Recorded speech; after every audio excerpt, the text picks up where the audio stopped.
Oe, boy, nitulia kwanza.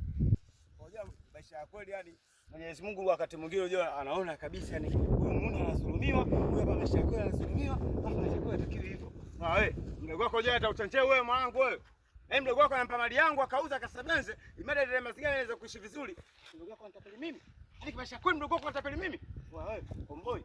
Je, mimi nashangaa sana mwanangu wenyewe. Hii si mmezaliwaje? Bwana Mungu fundi.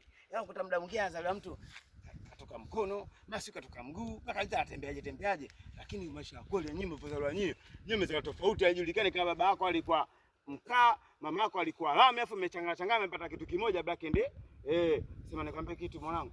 Mdogo wako anazingua. Mdogo wako ndo kama mali yangu, afu mwisho wa siku anaona kama anaweza kunitapeli na nini? Asikiliza. Hela nikupe salama afu. Kwa nini kinachoendelea? Unasemaje? Nini kinachoendelea? Nini kinachoendelea? Yaani wewe unataka ukweli yani kaka mtu afu ujui chochote kinachoendelea. Wakati wewe na Cheusi ni damu. Baba mmoja, mama mmoja. Wote mmezaliwa nashukuru Mungu nimezaliwa wote rangi moja. Wote mmezaliwa rangi moja yani sililimi kwenye kwaje lakini wote mmekuwa weusi. Sikiliza. Ngana nikupe salamu kaambia mdogo wako kwa nimekutamta msumari afu hataki kuelewa. Hataki kuelewa anataka ni mali yake. Naipataje mali yangu? Sikiliza. Omboi. Hapo nini sasa Omboi? Mbona kama unakunja kona? Mbona kama unakata mabao Mimi naitaka itai. Kwa nini Omboi? Kwa nini? Toa tai. Unaangulia mtemo wangu unaambiwa kipindi hicho. Kwa si nafunguliwaje hii? Hebu nisaidie kutoa hapo.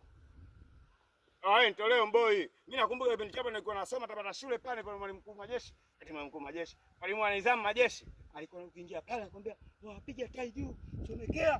Mimi mwenyewe kwa selewi mimi niko nakaa hapa kama bembea. Sikiliza Omboi. Mimi sitaki tai. Mimi nataka ishati. Ishati ndio kunoga.